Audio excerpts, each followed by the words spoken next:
சங்கீத புஸ்தகம் முதலாம் சங்கீதம்.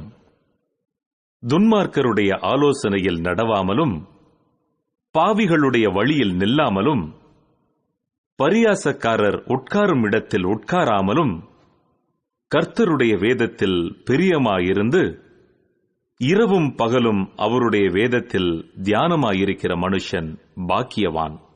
அவன் நீர்க்கால்களின் ஓரமாய் நடப்பட்டு தன் காலத்தில் தன் கனியை தந்து இலையுதிராதிருக்கிற மரத்தைப் போலிருப்பான். அவன் செய்வதெல்லாம் வாய்க்கும். துன்மார்க்கரோ அப்படி இராமல் காற்று பறக்கடிக்கும் பதரை போலிருக்கிறார்கள். ஆகையால் துன்மார்க்கர் நியாய தீர்ப்பிலும் பாவிகள் நீதிமான்களின் சபையிலும் நிலை நிற்பதில்லை. கர்த்தர் நீதிமான்களின் வழியை அறிந்திருக்கிறார், துன்மார்க்கரின் வழியோ அழியும். சங்கீதம் 2. ஜாதிகள் கொந்தளித்து ஜனங்கள் விருதா காரியத்தை சிந்திப்பானேன்? கர்த்தருக்கு விரோதமாகவும் அவர் அபிஷேகம் பண்ணினவருக்கு விரோதமாகவும் பூமியின் ராஜாக்கள் எழும்பி நின்று அதிகாரிகள் ஏகமாய் ஆலோசனை பண்ணி அவர்கள் கட்டுகளை அறுத்து அவர்கள் கயிறுகளை நம்மை விட்டு எரிந்து போடுவோம் என்கிறார்கள். பரலோகத்தில் வீற்றிருக்கிறவர் நகைப்பார், ஆண்டவர் அவர்களை இகழுவார். அப்பொழுது அவர் தமது கோபத்திலே அவர்களோடே பேசி தமது உக்கிரத்திலே அவர்களை கலங்க பண்ணுவார். நான் என்னுடைய பரிசுத்த பர்வதமாகிய சீயோன் மீதில் என்னுடைய ராஜாவை அபிஷேகம் பண்ணி வைத்தேன் என்றார். தீர்மானத்தின் விவரம் சொல்லுவேன். கர்த்தர் என்னை நோக்கி, நீர் என்னுடைய குமாரன், இன்று நான் உம்மை ஜனிப்பித்தேன், என்னை கேளும். அப்பொழுது ஜாதிகளை உமக்கு சுதந்திரமாகவும் பூமியின் எல்லைகளை உமக்கு சொந்தமாகவும் கொடுப்பேன். இருப்பு கோலால் அவர்களை நொறுக்கி குயக்கலத்தைப் போல் அவர்களை உடைத்து போடுவீர் என்று சொன்னார். இப்போதும் ராஜாக்களே, உணர்வடையுங்கள். பூமியின் நியாயாதிபதிகளே, எச்சரிக்கையாயிருங்கள். பயத்துடனே கர்த்தரை சேவியுங்கள், நடுக்கத்துடனே களி கூறுங்கள். குமாரன் கோபம் கொள்ளாமலும் நீங்கள் வழியிலே அழியாமலும் இருக்கும்படிக்கு அவரை முத்தஞ்செய்யுங்கள். கொஞ்ச காலத்திலே அவருடைய கோபம் பற்றி எரியும். அவரை அண்டிக் கொள்ளுகிற யாவரும் பாக்கியவான்கள். சங்கீதம் 3. தாவீது தன் குமாரன் அப்சலோமுக்கு தப்பி ஓடி போகையில் பாடின சங்கீதம். கர்த்தாவே, என் சத்துருக்கள் எவ்வளவாய் பெருகியிருக்கிறார்கள்! எனக்கு விரோதமாய் எழும்புகிறவர்கள் அநேகர்.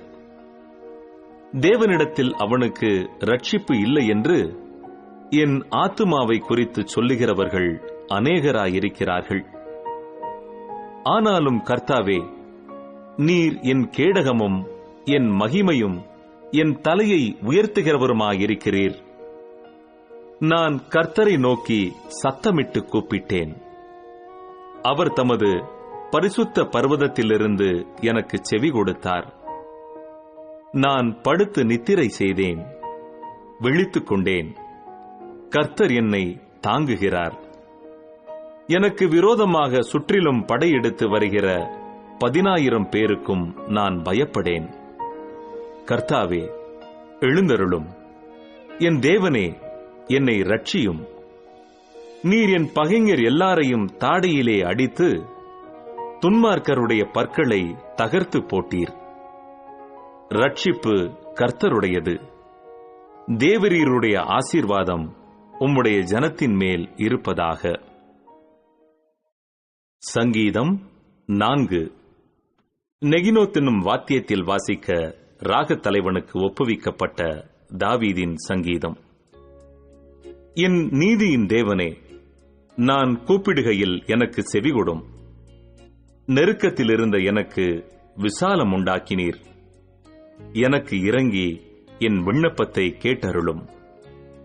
மனுபுத்திரரே, எதுவரைக்கும் என் மகிமையை அவமானப்படுத்தி வீணானதை விரும்பி பொய்யை நாடுவீர்கள்?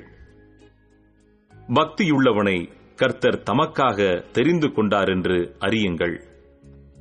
நான் கர்த்தரை நோக்கி கூப்பிடுகையில் அவர் கேட்பார். நீங்கள் கோபம் கொண்டாலும் பாவம் செய்யாதிருங்கள். உங்கள் படுக்கையிலே உங்கள் இருதயத்தில் பேசிக்கொண்டு அமர்ந்திருங்கள். நீதியின் பலிகளை செலுத்தி கர்த்தர் மேல் நம்பிக்கையாயிருங்கள். எங்களுக்கு நன்மை காண்பிப்பவன் யார் என்று சொல்லுகிறவர்கள் அநேகர்.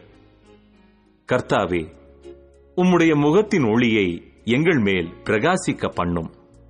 அவர்களுக்கு தானியமும் திராட்சரசமும் பெருகியிருக்கிற காலத்தின் சந்தோஷத்தை பார்க்கிலும் அதிக சந்தோஷத்தை என் இருதயத்தில் தந்தீர். சமாதானத்தோடே படுத்துக்கொண்டு நித்திரை செய்வேன். கர்த்தாவே, நீர் ஒருவரே என்னை சுகமாய் தங்க பண்ணுகிறீர்.